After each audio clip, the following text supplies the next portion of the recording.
rahasia sukses bisnis dan kaya raya ala Abdurrahman bin Auf, sahabat Rasul yang paling kaya. Oke teman-teman semua, saya gak akan bahas tentang sirohnya, saya gak akan bahas tentang kekayaannya berapa, tapi yang pasti mungkin ada kenal siapa Abdurrahman bin Auf. Bagaimana ketika Abdurrahman bin Auf itu ketika hijrah dari Makkah ke Madinah gitu kan. Nah itu dia gak bawa apa-apa. Jadi kaum Quraisy itu mencegah Abdurrahman pada saat tahu wow, dia mau ke Madinah masuk Islam gitu kan. Maka dicegat, kalau kamu pindah ke Madinah silakan simpan semua harta-harta kamu, jangan dibawa gitu kan.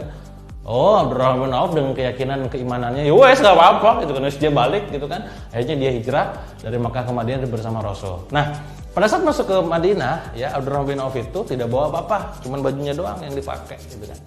Nah, pada waktu itu dipersatukanlah antara Abdurrahman dengan Sa'ad bin Rabi, ya orang terkaya di Madinah ketika itu.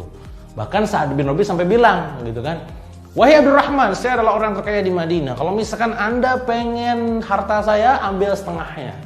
Kalau misalkan Anda pengen istri saya, silakan ambil, saya akan ceraikan salah satunya. Tapi apa jawaban dari Abdurrahman bin Auf? Jawabannya sangat luar biasa. Dia langsung mendoakan Sa'ad bin Rabi, Allah yubarik lima yasha, wallahu yubarik. Semoga Allah memberkatimu dan keluargamu. Nah, itulah kurang lebih teksnya ya. Jadi poinnya adalah ada poin yang sangat spesial yang perlu kita pelajari dan kita pahami bersama tentang mindsetnya Abdurrahman. Nomor satu nih ya, Abdurrahman Auf. Terus dulu deh. Abdurrahman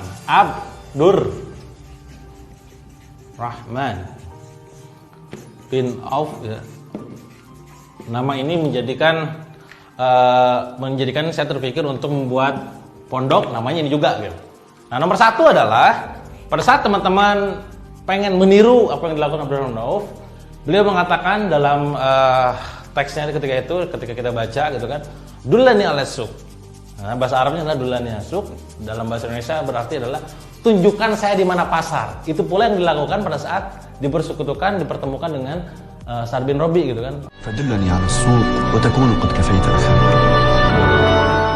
Dullani ala suq, ditunjukkan saya di mana pasar. Jadi poinnya adalah Abdurrahman itu sangat fokus pada yang namanya pasar, market. Jadi pada saat Anda berbisnis saat ini, ya, mana dulu kira-kira produk dulu atau pasar dulu? Berantem nih kira-kira nih. Produk dulu atau pasar dulu? Kalau Anda mengikuti jejaknya Abdurrahman, berawalah dari pasar, dari market. Karena ketika sudah tahu pasarnya di mana dan dia bakal melihat, oh ternyata pasar ini masalahnya adalah ini, oh ternyata itu menjadi masalah utama. Oke, saya akan ciptakan solusinya, akan saya hadirkan dalam bentuk produk. Ingat rumusnya, adanya produk berawal dari adanya solusi. Produk yang dibungkus dalam solusi yang dibungkus dalam bentuk produk, barang itu adalah produk. Ya, termasuk tadi solusi ini akan muncul kalau misalkan ada masalah. Maka poinnya adalah adanya masalah akan menghadirkan solusi, menghadirkan produk. Paham? Nah, ini sealiran dengan Abdurrahman bin Auf. Jadi mulailah dari market. Ini seperti yang mungkin teman-teman sering lihat. Kalau misalkan teman-teman pernah belajar ilmu bisnis, marketing, digital marketing, internet marketing dan sejenisnya, ada sebuah quote yang sangat menarik dari Seth Godin. Ya, Seth Godin adalah mungkin salah satu expert di bidang marketing di dunia gitu kan. Dia pernah nulis, itu kan bukunya juga sangat terkenal tentang Purple Cow, tentang macam-macam tribes dan lain-lain. Nah, dia pernah bilang gini, jangan pernah mencari market untuk produkmu. Ini kata-kata bahasa Indonesianya ya. Jangan pernah mencari market untuk produkmu, tapi carilah produk untuk marketmu. Paham? Diam dulu nih. Jangan pernah cari market untuk produkmu, tapi carilah produk untuk marketmu. Jadi pertanyaannya adalah market dulu atau produk dulu? Jelas, market dulu. Adanya market, akhirnya terpikir dipretelilah si market ini, apa kira-kira masalahnya, apa kira-kira problemnya, apa kira-kira need-nya, apa kira-kira want-nya, desire-nya, ya. Maka akhirnya munculkanlah produknya. Itu nomor satu. Nomor dua, dari kata-kata dolan yang ala suq yang melanjutkan ma bi'tu dainan, ya, ma bi'tu dainan. Udah kayak ustaz ya. Ma bi'tu dainan itu gini, saya tidak menjual dalam kondisi utangan, ya. Artinya apa? Dia menjual dengan cara cash basis. Ya. Bukan berarti utang nggak boleh, boleh silahkan. Cuman Abdurrahman ini pengen banget umatnya itu ya saat itu gak ketergantungan sama yang namanya utang. Debt is slavery, itu kata guru saya. Ya, jadi utang itu perbudakan. Kalau sudah bisa ngutang, bisa lunas, ngutang lagi, ngutang lagi, lunas dan seterusnya. Nah, nggak mau kebiasaan, maka dia punya prinsip mahbi sudah ini. Dan saya tidak menjual dalam kondisi utangan.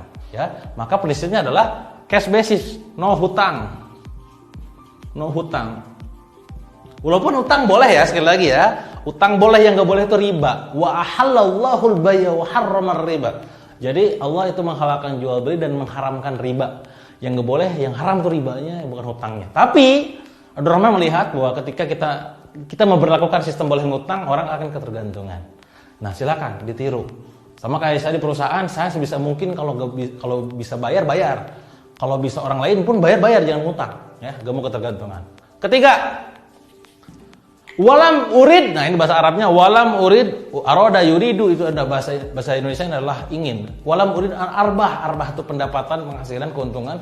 Kasiron, walam urid arbah kasiron. Saya tidak menginginkan keuntungan yang sangat besar. Jadi untungnya kecil, jadi keuntungan kecil,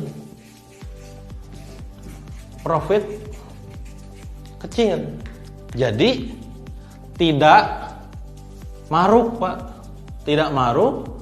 Fokus ke volume, untungnya kecil tapi banyak gitu loh. Contoh kalau saya di dunia bisnis snack itu untungnya cuma 3.000, 4.000, 5.000 tapi terjual ya puluhan ribu, ratusan ribu. Bukan ngejar gede tapi kecil. Apakah itu salah? Gak salah juga. Saya di workshop untung saya gede Pak, tapi bukan berarti itu menjadi sebuah kesalahan gitu loh. Boleh saja, ini bicara masalah value. Lagi-lagi Abdurrahman bin Auf, kalau tadi yang cash itu tidak ingin umatnya itu ketergantungan, termasuk yang ini. Gak mau menyusahkan para pembeli, gak mau nyusahin, ini gara-gara gue ngambil untung gede, ini orang gak beli nih misalnya. Nah, maka Abdurrahman bin Auf punya prinsip walam urid an arbah kasiron. Ya, ngambilnya cuma untung kecil doang, dia gak mau untung besar. Ya, itu nomor 3. Nomor 4. Nah, saya buka ke belakang. 4 adalah walam ashtari ma'iban. Bahasa Arabnya itu biasanya adalah saya tidak membeli produk yang jelek. Jadi quality produk. Karena dia menyadari bahwa kalau misalkan produk market fit ya. Poin kesimpulannya produk market fit dan QC ya. Ketat banget. Kalau misalkan dia beli produk yang jelek, maka dia akan sulit menjualnya. Masuk akal? Nah, Abdurrahman gak mau begitu, maka saya fokus pada produk yang bagus saja. Ya, nah itu hak Anda. Silakan Anda tiru tuh sama kayak Abdurrahman. Nah, nomor 5 yang terakhir adalah wallahu yubarik liman yasha. Bahasa Arabnya kayak begitu. Dan Allah memberkati siapapun yang dikehendakinya. Jadi poinnya ada di keberkahan. Berkah. Intinya adalah Allah ridho gitu ya. Jadi selama bisnis itu mendekatkan diri pada Allah, hajar, boleh gitu kan. Halal, legal, hajar, boleh ya. Allah ridho. Fokusnya adalah fokus pada ibadah. Obsesi akhirat. Ya. Bukan cuma sekedar nyari keuntungan saja. Maka seringkali kita mendengarkan sebuah quote, ya, untung itu penting, berkah lebih penting. Bisnis bukan tentang untung dan rugi, tapi tentang hal dan haram. Itu poinnya di nomor 5, keberkahan.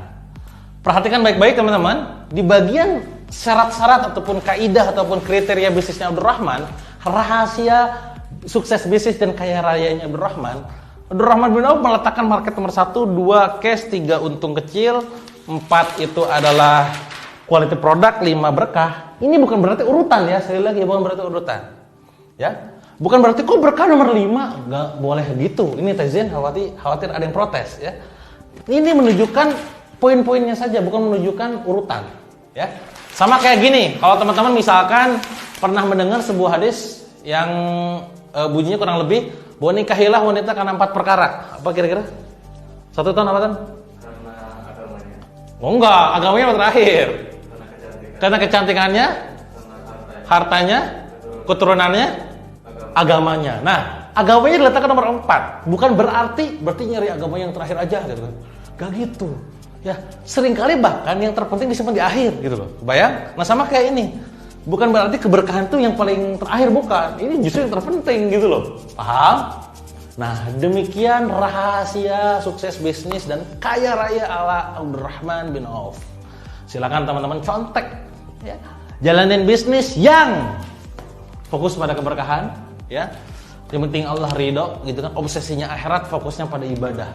Ya, berdakwah gitu kan. Ingat, bisnis adalah pilihan, dakwah adalah kewajiban. Kedua, produknya berkualitas, quality produk, QC-nya dijaga, produknya harus market fit. Lanjut, untung kecil, profit, gak usah maruk. Ya, fokus aja pada volume banyak ya, tapi dari profit itu walaupun kecil tapi bisa banyak gitu kan.